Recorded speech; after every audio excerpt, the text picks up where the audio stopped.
कहानी की शुरुआत में हम ड्रासा नाम की एक शार्प शूटर को देखते हैं जो पिछले कई घंटों से एक टनल में छुपी हुई है। दरअसल वह यहाँ अपने शिकार का इंतजार कर रही होती है। ड्रासा को पास के एयरपोर्ट पर एक गवर्नमेंट अफसर को मारने का टास्क दिया गया था। कुछ ही देर बाद रनवे पर एक प्लेन लैंड करता है। ड्रासा को जैसे ही अपना शिकार नजर आया उसने उसे कई किलोमीटर दूर से एक ही शॉट में खत्म कर दिया। ड्रासा अपना ये काम इतनी बारीकी से अंजाम देती है कि वहाँ पर मौजूद गार्ड्स को पता ही नहीं चलता कि गोली किसने और कहाँ से चलाई। मिशन कंप्लीट करने के बाद ड्रासा अपनी माँ की कब्र पर जाती है जहाँ उसका फादर पहले से ही मौजूद होता है। यहाँ हमें ड्रासा के बारे में एक और बात मालूम होती है कि जब भी वह किसी को अपनी राइफल से मारती है तो उस बुलेट के कवर को अपने पास रख लेती है और फिर वह इन बुलेट कवर्स को अपने पिता को सौंप देती है। दरअसल ड्रासा एक कॉन्ट्रैक्ट किलर थी, यानी वह पैसों के लिए लोगों को मारा करती थी और अब तक कई लोगों को मार चुकी थी। इसे लोगों को मारना तो बिल्कुल अच्छा नहीं लगता था, लेकिन अब यह काम उसका पेशा बन चुका था। इसलिए ड्रासा उन बुलेट्स के कवर्स को अपने फादर को पकड़ा देती, जिससे उसका दुख थोड़ा कम हो जाता। ड्रासा अपने पिता को बताती है कि मुझे एक और नया प्रोजेक्ट मिला है जो पूरे 1 साल तक चलेगा। शायद इस दौरान मैं आपसे मिल नहीं पाऊंगी। जिस पर ड्रासा के फादर जवाब देते हैं, तुम हर साल आती हो और मुझे कुछ गोलियों के कवर पकड़ा देती हो, मगर अगले साल ऐसा नहीं होगा। मेरा कैंसर का लास्ट स्टेज चल रहा है, मेरे पास अब ज्यादा वक्त नहीं बचा और अगर आने वाले दिनों में मेरी मौत नहीं हुई तो मैं खुद 14 फरवरी वैलेंटाइंस डे पर अपनी जिंदगी खत्म कर लूंगा, क्योंकि अब मेरे पास जीने की कोई वजह नहीं है। तुम्हारी माँ भी मर चुकी है और तुम भी अपने काम के चलते साल में 1-2 बार मुझसे मिलने आती हो, इसलिए हो सकता है ये हमारी आखिरी मुलाकात हो। ये सुनकर ड्रासा की आंखें भर आती हैं। अब यहाँ सीन शिफ्ट होता है और हम देखते हैं इस कहानी के दूसरे लीड कैरेक्टर लेवाई को। लेवाई की जिंदगी बिल्कुल भी ठीक नहीं चल रही थी। उसे अक्सर भयानक सपने आते थे और नींद उसकी आंखों से कोसों दूर चली जाती थी। एक रात जब उसकी आंख बुरे सपने से खुलती है तो लेवाई अपने घर से बाहर निकलकर समुद्र के किनारे पर आता है। यहाँ उसे थोड़ा बेहतर महसूस होता है और वह अपनी डायरी में कुछ लिखने लगता है। तभी लेवाई को अचानक उसके फोन पर एक मैसेज आता है। उस मैसेज में उसे एक एड्रेस दिया गया होता है जहाँ उसे जल्द से जल्द पहुंचने का कहा गया होता है। लेवाई बिना वक्त गंवाए एक मिलिट्री बेस पर पहुंचता है और वहां उसकी मुलाकात होती है एक लेडी ऑफिसर से जिसका नाम बार्तो है। बातचीत के दौरान हमें पता चलता है कि लेवाई कोई आम इंसान नहीं बल्कि एक आर्मी ऑफिसर था, लेकिन अब वह रिटायर हो चुका है और सिर्फ इतना ही नहीं, वह एक डेडली स्नाइपर भी रह चुका है। वह अब तक 200 से भी ज्यादा लोगों को स्नाइपिंग से मार चुका है। बार्तो लेवाई से कहती है, मैं तुम्हें एक मिशन पर भेजना चाहती हूँ क्योंकि तुम एक बहुत ही अच्छे स्नाइपर हो और ये सिर्फ तुम ही कर सकते हो। लेकिन मिशन पर भेजने से पहले बार्तो लेवाई से एक बहुत ही जरूरी सवाल पूछती है, अगर तुम इस मिशन पर गए तो क्या तुम्हें याद करने वाला पीछे कोई है? ये बात सुनकर लेवाई को कुछ अजीब लगने लगता है, लेकिन फिर वह जवाब देता है, नहीं, मेरा इस दुनिया में अब कोई भी अपना नहीं है। ये सुनकर वो लेडी लेवाई से कहती है, तुम तैयारी कर लो, कुछ घंटे बाद तुम्हें उस मिशन पर भेजा जाएगा और वहाँ तुम्हें 1 साल के लिए रहना है। इसके बाद लेवाई को बेहोश कर दिया जाता है और जब उसकी आंख खुलती है तो वह अपने आप को एक एरोप्लेन में पाता है। लेवाई कुछ समझ नहीं पाता कि आखिर उसे कहाँ ले जाया जा रहा है और उसे किस तरह का मिशन सौंपा गया है। इसलिए लेवाई वहाँ पर मौजूद एक सोल्जर से पूछता है, मुझे कहाँ ले जाया जा रहा है? लेकिन वह सोल्जर लेवाई की इस बात का कोई जवाब नहीं देता, बस इतना कहता है, अपना आईडी और वॉच हमें दे दो, ये सब तुम्हें तब वापस मिलेगा जब तुम्हारा मिशन पूरा हो जाएगा। थोड़ी देर बाद वो सोल्जर उसे बताता है, अब तुम्हारा प्लेन से उतरने का वक्त आ चुका है। कुछ ही मिनटों में हम नो फ्लाइंग जोन एरिया में एंटर करने वाले हैं। यहाँ से आगे जाने की हमें परमिशन नहीं है। बस वह सिर्फ इतना बताता है कि नीचे उतरने के बाद तुम्हें अकेले 32 किलोमीटर नॉर्थ की तरफ पैदल जाना होगा, तब तुम अपनी मिशन वाली जगह पर पहुंच जाओगे। लेकिन लेवाई के दिमाग में अब भी एक ही बात चल रही थी। वो फिर से उस सोल्जर से पूछता है, आखिर हम जा कहाँ रहे हैं? इस पर सोल्जर जवाब देता है, मुझे इस सवाल का जवाब देने का परमिशन नहीं है। मेरी वर्दी में एक माइक्रोफोन लगा हुआ है। अगर मैंने तुम्हें इस जगह के बारे में बताया तो मुझे नौकरी से निकाला जा सकता है या फिर मारा भी जा सकता है। यह बात सुनकर लेवाई के गले में सांसें अटक जाती हैं। इसके बाद उसे एक पैराशूट दिया जाता है और प्लेन का दरवाजा खुलते ही लेवाई कूद जाता है और सेफली लैंडिंग करता है। लेकिन असली गेम तो अब शुरू होता है। 32 किलोमीटर की दूरी उसे पैदल तय करनी थी। लेवाई को पैदल चलते चलते 2 दिन बीत जाते हैं और 2 दिनों का लंबा सफर तय करने के बाद फाइनली वो उस जगह पर पहुंच जाता है। वो देखता है कि ये एक बहुत ही सुनसान इलाका है जहां इंसान तो दूर बल्कि उससे परिंदे भी नहीं दिखाई देते। तभी उसकी मुलाकात जेडी नाम के एक आदमी से होती है। जेडी 1 साल तक यहाँ मिशन पर था, अब उसकी ड्यूटी खत्म हो चुकी है, इसलिए अब लेवाई उसकी जगह संभालेगा। जेडी लेवाई को एक वॉच टावर की तरफ ले जाता है। टावर के टॉप पर पहुंचने के बाद लेवाई को अब भी समझ नहीं आ रहा था कि उसे यहाँ क्या काम करना है। यही सवाल जब वो जेडी से पूछता है तो जेडी जवाब देता है, यहाँ एक बहुत ही गहरी खाई है जिसे गॉर्ज नाम दिया गया है। ये एक बहुत ही मिस्टीरियस और गहरी खाई है जिसके बॉटम तक आज तक कोई भी नहीं पहुंच पाया। तुम्हारा काम बहुत ही सिंपल है, तुम्हें इस खाई की पहरेदारी करनी है। इसके बाद वो लेवाई को यहाँ के स्ट्रिक्ट रूल्स बताता है। वह कहता है, तुम यहाँ से बाहर महीने में एक ही बार हेडक्वार्टर फोन कर सकते हो, चाहे कुछ भी हो जाए।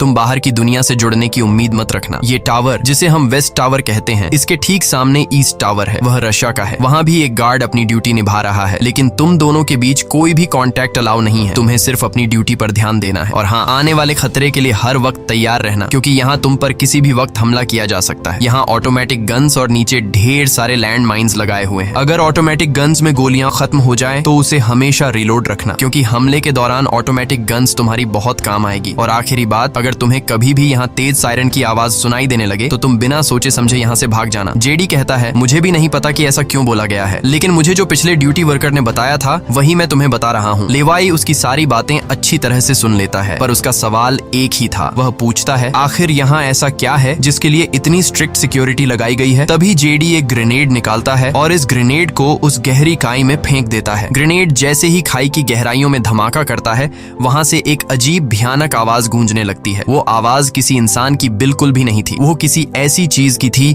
जो अंधेरे में छुपी थी। जेडी लेवाई की तरफ देखता है और कहता है, ये आवाज जो तुम सुन रहे हो, ये उन क्रीचर्स की है जिन्हें हम होलोमैन कहते हैं। ये क्रीचर्स इस घड़े के अंदर रहते हैं और तुम्हारी यहाँ पर ड्यूटी ये है कि इस घड़े के अंदर से किसी भी क्रीचर को बाहर निकलने नहीं देना है। कहा जाता है कि 1940 में यूएस आर्मी के 2400 आर्मी सोल्जर्स को इस गड्ढे के अंदर भेजा गया था, ताकि यह सोल्जर्स उस गड्ढे के अंदर मौजूद सभी क्रीचर्स को खत्म कर सकें। लेकिन आज तक उनमें से एक भी जिंदा सोल्जर वापस लौट कर नहीं आया। और अब जेडी लेवाई को पूरी इंफॉर्मेशन, हर एक चीज का बताकर घर वापस जाने की तैयारी करने लगा, क्योंकि उसने यहाँ 1 साल की ड्यूटी पूरी कर दी। अब लेवाई को यहाँ 1 साल तक ड्यूटी देनी थी। जेडी लेवाई को अलविदा कहकर यहाँ से निकल पड़ता है। वह बहुत खुश था क्योंकि 1 साल बाद वह घर जाने वाला था, लेकिन उसे पता नहीं था कि आगे उसके साथ कुछ ऐसा होने वाला है जिसके बारे में सोचने से भी डर लगता है। लोकेशन पर पहुंचने के बाद जेडी जैसे ही स्मोक करता है, तब एक हेलीकॉप्टर उसे लेने के लिए आता है। वह हेलीकॉप्टर उसके लिए रस्सी नीचे फेंकता है और जेडी इस रस्सी के जरिए ऊपर हेलीकॉप्टर में चढ़ने लगता है। हेलीकॉप्टर में बैठा एक सोल्जर पहले जेडी की आइडेंटिटी कंफर्म करता है। जेडी जब उसे अपनी पूरी इंफॉर्मेशन देता है तो हेलीकॉप्टर में बैठा वो सोल्जर पहले जेडी को शूट करता है और उसके बाद उसकी रस्सी काट कर उसे नीचे गिरा देता है। अब यहाँ एक बात तो साफ हो चुकी थी कि जो इस जगह आता है वो यहाँ से कभी लौट नहीं पाता। इसके बाद हमें अगले दिन का सीन दिखाया जाता है। लेवाई अपने काम को निभाने लगता है। सबसे पहले वो यहाँ की कुछ रिपोर्ट्स चेक करता है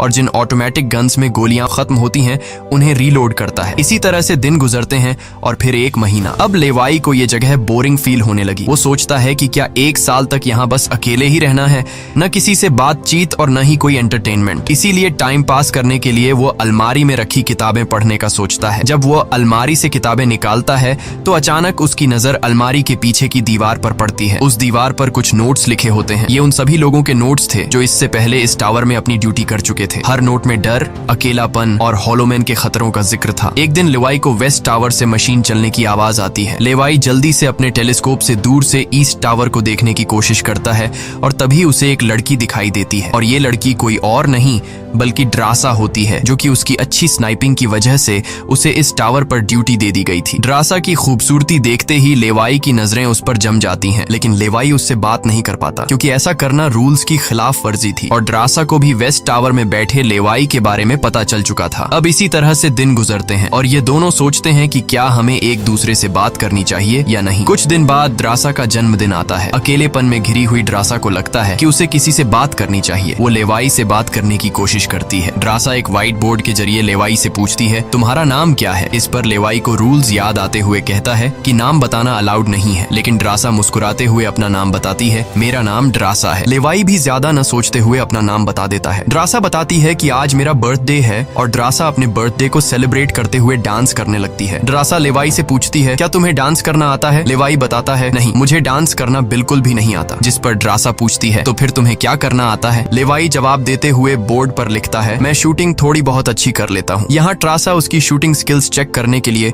अपने टावर पर एक छोटी सी बॉटल उसके सामने रख देती है और लेवाई अपने टारगेट को निशाने पर रखते हुए एक ही गोली में उस बॉटल को फोड़ देता है। अब यहाँ ट्रासा भी पीछे रहने वाली नहीं थी। वह भी अपनी शूटिंग स्किल्स को दिखाते हुए लेवाई के टावर में रखी एक छोटी सी बॉटल को बिल्कुल परफेक्ट शूट कर लेती है, जिससे लेवाई को पता चलता है कि ट्रासा कोई आम लड़की नहीं बल्कि वह एक डेडली स्नाइपर है। धीरे धीरे दोनों की बातचीत बढ़ने लगती है। ट्रासा और लेवाई एक दूसरे को समझने लगते हैं, लेकिन तभी जब ये दोनों बातचीत में मसरूफ होते हैं, ट्रासा की नजर अचानक नीचे गड्ढे की तरफ जाती है। वो देखती है कि नीचे से कुछ भयानक क्रीचर्स यानी होलोमैन तेजी से वेस्ट टावर की तरफ चढ़ रहे हैं। वह जल्दी से लेवाई को अलर्ट करती है, नीचे देखो, तुम्हारी तरफ कुछ क्रीचर्स बढ़ रहे हैं। लेवाई जैसे ही नीचे देखता है, उसकी आंखें चौंक जाती हैं। नीचे सिर्फ एक या दो नहीं बल्कि हजारों क्रीचर्स ऊपर की ओर बढ़ रहे होते हैं। वो बिना वक्त गंवाए अपनी स्नाइपर राइफल उठाता है और एक एक करके क्रीचर्स को शूट करने लगता है, लेकिन क्रीचर्स की तादाद इतनी ज्यादा होती है कि लेवाई उन्हें अकेले संभाल नहीं पाता। इसलिए ट्रासा भी अपनी मशीन गन से गोलियां बरसाने लगती है। अब वेस्ट टावर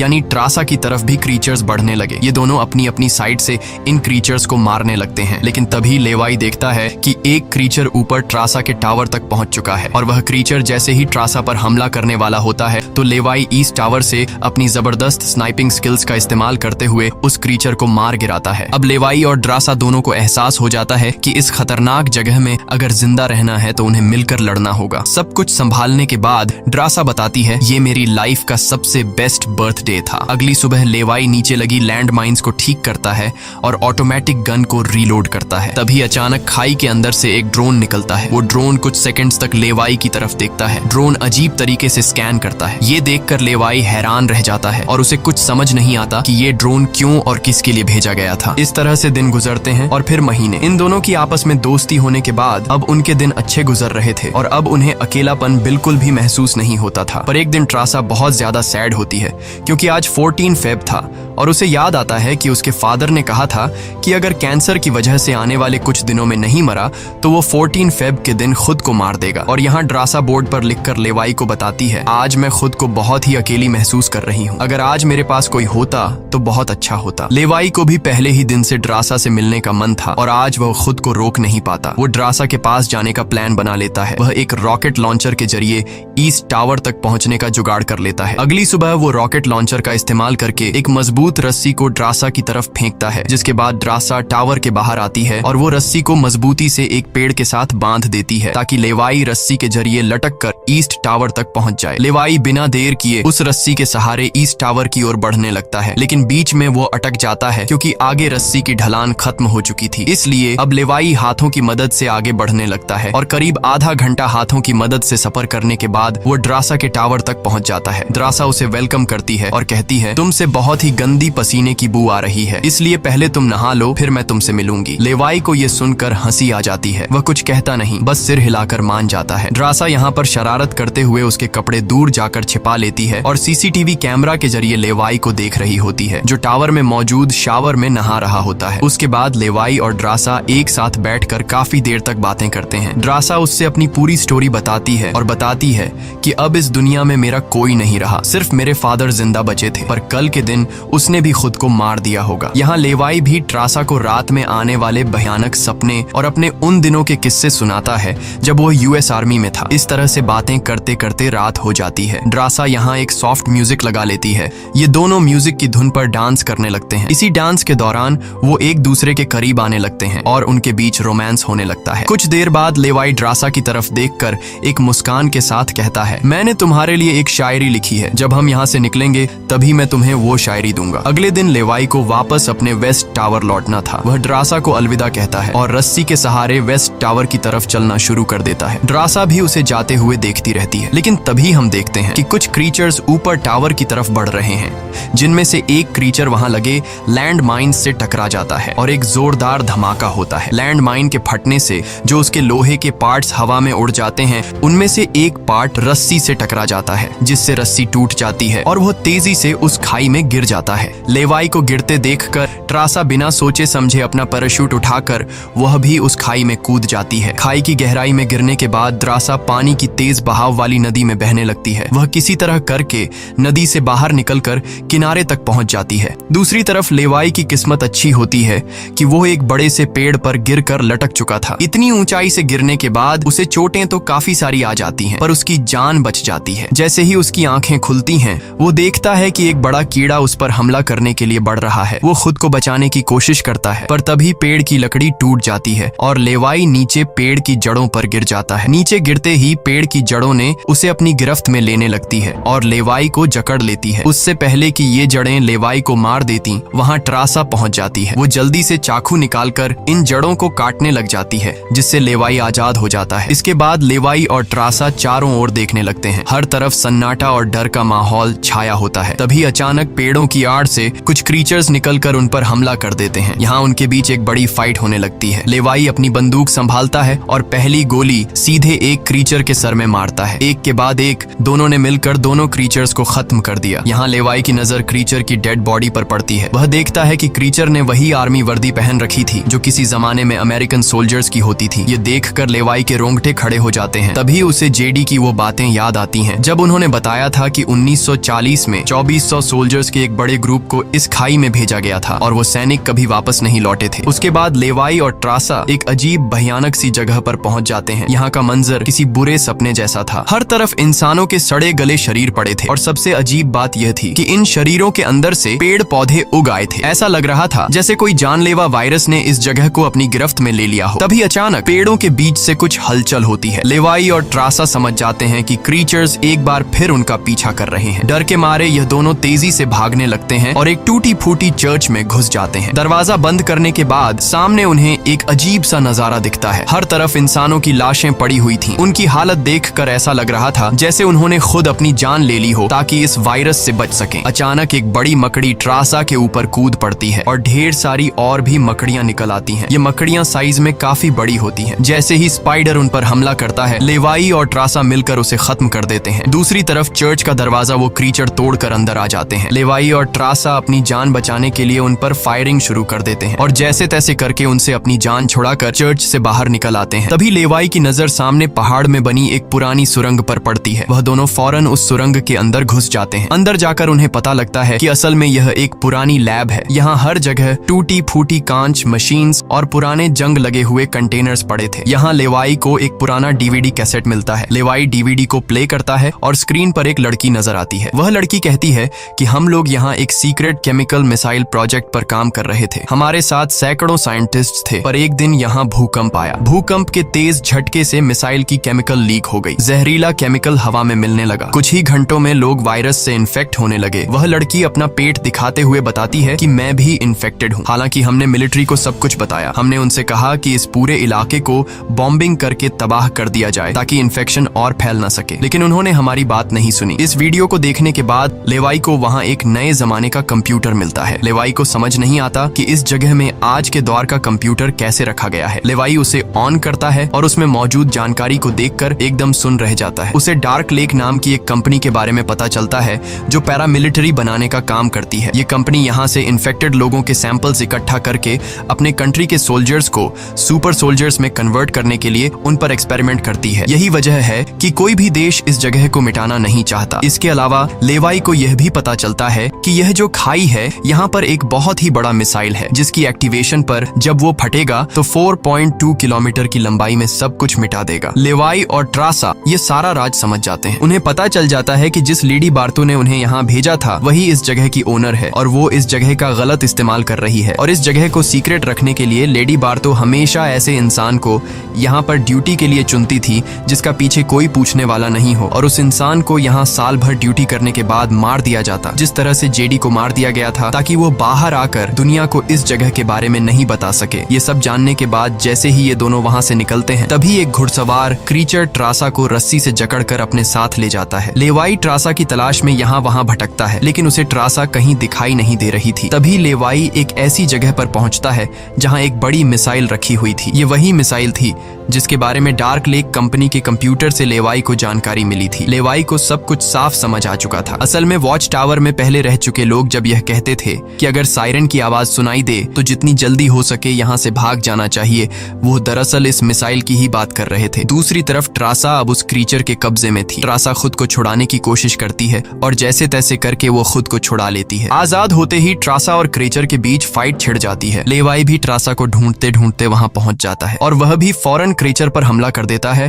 और ये दोनों मिलकर उसे आग लगाकर जला देते हैं। और अब बारी आती है इन लोगों की यहाँ से निकलने की, मगर आगे का रास्ता और भी ज्यादा मुश्किल था। जैसे ही लेवाई और ट्रासा आगे बढ़ते हैं, सामने एक खतरनाक इलाका आता है जहाँ से निकलना एक बहुत ही बड़ा चैलेंज था। यहाँ इंसान और पौधे आपस में पूरी तरह से जुड़े हुए थे, जैसे कि वह किसी खतरनाक एक्सपेरिमेंट का नतीजा हो। खैर, ये लोग हर कदम को संभाल कर रखते हुए आगे बढ़ते हैं कि तभी ट्रासा का पैर फिसल जाता है, जिससे ये पौधे एक्टिवेट हो जाते हैं। वो ट्रासा को जकड़ लेते हैं, लेकिन यहाँ लेवाई हिम्मत दिखाते हुए आगे बढ़ता है और अपनी पूरी ताकत से ट्रासा को छुड़ा लेता है। वह बॉम्ब का इस्तेमाल करके वहां के पूरे प्लांट सिस्टम को उड़ा देता है। लेवाई ट्रासा को लेकर वहां से बाहर निकल आता है। थोड़ा सा आगे चलने के बाद उन्हें एक गैराज नजर आता है जहां पर एक गाड़ी खड़ी होती है। ये दोनों जल्दी से उस गाड़ी में बैठ जाते हैं और उस जगह से निकलने की कोशिश करने लगते हैं। आखिरकार कुछ दूरी तय करने के बाद उन्हें एक रस्सी नजर आती है जो ऊपर वॉच टावर तक जाती थी, लेकिन अब वो क्रीचर्स भी उनका पीछा करते हुए वहां तक पहुंच चुके थे। अब यहाँ रस्सी को हाथों से पकड़कर ये लोग अगर ऊपर चढ़ते तो ये क्रीचर्स इन्हें मार देते। इसलिए लेवाई समझदारी से काम लेते हुए जीप को रस्सी से बांधकर ऊपर चढ़ने लगते हैं। ये लोग जीप को इसलिए रस्सी से बांध लेते हैं ताकि ये दोनों जीप में बैठकर उनके हाथ क्रीचर्स के साथ लड़ने के लिए फ्री हों। वो क्रीचर्स उन पर हमला करते हैं और यहाँ उनके बीच एक बड़ी फाइट होती है, लेकिन वो क्रीचर्स तादाद में काफी ज्यादा थे, इसलिए वो इन पर भारी पड़ रहे थे। यहाँ लेवाई के दिमाग में एक आइडिया आता है। वह जीप की पेट्रोल टैंक इन क्रीचर्स पर लीक कर देता है, जिससे निकलने वाले तेल को आग लगाकर उन सभी क्रीचर्स को जला देता है और आखिर में ये लोग उस जीप की रस्सी काट कर उसे नीचे छोड़ देते हैं, जिससे वो सभी क्रीचर्स मारे जाते हैं। इस तरह से ये लोग फाइनली ऊपर चढ़ने में कामयाब हो जाते हैं। अब इन दोनों को पता चल चुका था कि अगर ये दोनों यहाँ साल भर ड्यूटी कर भी लें तब भी आखिर में इन दोनों को मार दिया जाएगा। इसलिए अब ये दोनों एक बड़ा फैसला करते हैं कि अब वो इस जगह की रक्षा नहीं करेंगे बल्कि इस जगह को तबाह कर देंगे, ताकि इनकी तरह कोई दूसरा सोल्जर यहाँ पर न फंस सके और इस जगह का गलत इस्तेमाल बंद हो जाए। ये सब करने के बाद ये दोनों यहाँ से दूर जाकर एक नई जिंदगी की शुरुआत करेंगे। यहाँ ट्रासा कहती है, मेरे पास फ्रांस में छुपने के लिए एक जगह है, हम वहाँ जाकर शादी करेंगे और आगे की जिंदगी वहीं पर बिताएंगे। लेवाई ट्रासा की बात मान जाता है और अब वह कहता है, मुझे वापस अपने टावर पर जाना होगा। मैं वहाँ जाकर टावर में एक बॉम्ब फिट करूंगा और साथ ही इस मिसाइल को भी एक्टिवेट कर दूंगा, जिससे यह पूरी जगह तबाह हो जाएगी। जिसके बाद लेवाई रस्सी की मदद से अपने टावर तक पहुंच जाता है। इस बीच लेडी बार्तो लेवाई से कांटेक्ट करती है और सवाल करती है, क्या तुम इस गड्ढे के अंदर गए थे, क्योंकि किसी ने हमारे कंप्यूटर को ऑन किया है। लेवाई यहाँ पर झूठ बोलकर बताता है, नहीं, मैं वहाँ नहीं गया था। लेकिन बार्तो जानती है कि लेवाई झूठ बोल रहा है। उन्होंने सिक्योरिटी कैमरास में सब कुछ देख लिया था कि लेवाई और ट्रासा दोनों गड्ढे के अंदर गए थे। फिर भी वो अपनी बात को आगे बढ़ाते हुए कहती है, अगर तुम नहीं गए तो फिर जाहिर सी बात है कि यह सारा काम उस वेस्ट टावर वाले गार्ड का है। तुम एक काम करो कि उस वेस्ट टावर वाले इंसान यानी ट्रासा को मार दो, क्योंकि उसने रूल तोड़ा है। यहाँ लेवाई हाँ तो बोल देता है, लेकिन बार्तो को पता चल चुका था कि यह उसे नहीं मारेगा और वह समझ चुकी थी कि ये दोनों अब यहाँ से भागने वाले हैं और बाहर जाकर दुनिया को इस जगह के बारे में बता देंगे। इसीलिए वह खुद हेलीकॉप्टर में यहाँ पहुँचती है। लेकिन बार्तो के पहुँचने से पहले ये दोनों अपनी पूरी तैयारी कर चुके थे। लेवाई टावर से काफी दूर जाकर अपनी लाइफ का सबसे लंबा शॉट लेता है और सीधा उस टावर पर गोली मारता है